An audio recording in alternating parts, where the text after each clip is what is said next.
გუშინ საუბარი იყო საღამოს რაც გამოქვეყნდა საერთაშორისო მედიაში ევროკავშირის გადაწყვეტილება რომელმაც დიპლომატიური პასპორტების გაუქმებასთან დაკავშირებით და ამ შემთხვევაში ახლა აი ამ ინფორმაციას მოვუყარეთ თავი თუმცა პროტესტი კვლავ რჩება ერთ-ერთ მთავარ განსახილველ თემად საერთაშორისო მედიაში. დავიწყოთ Reuters-ით, სადაც გუშინ საღამოს ეს ინფორმაცია პირველი გაჟღერდა, როგორც ბრიტანული გამოცემა იუწყება ევროკავშირი უვიზო რეჟიმი უქმდებათ ქართული დიპლომატიური და სამსახურებრივი პასპორტების იმ მფლობელებს, ვინც პროევროპული საპროტესტო აქციების დარბევაზე არიან პასუხისმგებლები. სტატიაში ევროკავშირის უმაღლესი წარმომადგენლის კაია კალასის ციტატებსაც ხვდებით, სადაც აღნიშნავს, რომ სიტუაცია ქართველი ხალხისთვის პოზიტიური მიმართულებით არ მიდის. Reuters-ი წერს იმასაც, რომ ევროსაბჭო განიხილავდა სანქციების დაწესებას იმ ოფიციალური პირებისთვის, რომლებიც მშვიდობიანი მომიტინგეების მიმართ განხორციელებული ძალადობის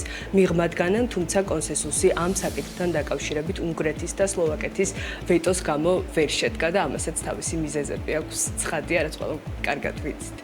სწორედ ამ ორი ქვეყნის ვეტოს შესახებ გვაუწყებს Euronews-ზე გამოქვეყნებული სტატიის headline-იც გუშინდელი მინისტერიალისა და ევროსაბჭოს გადაწყვეტილების დეტალური მიმოხილვის მიღმა ვკითხულობთ, რომ უნგრეთისა და სლოვაკეთის ვეტო სრულიად მოსალოდნელი იყო, რადგან ეს ქვეყნები ახლა ევროპაში ქართული ოცნების ერთადერთი მოკავშირეები არიან. ამის პარალელურად კი სტატიის ავტორს არ გამორჩენია და დეტალურად მიმოიხილა ის სანქციები, რაც ბალტიის ქვეყნების მიერ დაწესდა ბიძინა ივანიშვილი, ოლიგარქი, რომელიც აკონტროლებს მმართველ პარტიას და მხარს უჭერს რუსეთთან მჭიდრო კავშირებს, ასევე მოხვდა შავ სიაშიო წერს Euronews-ი.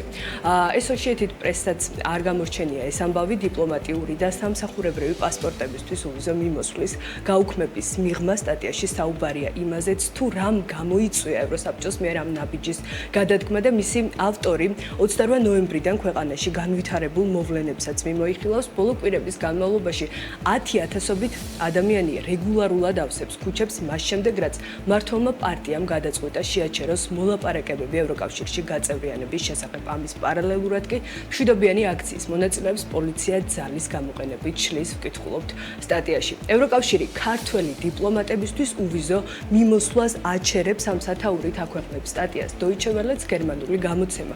დეტალურად აღწერს, თუ რამ მოიყვანა ქართული ოცნება.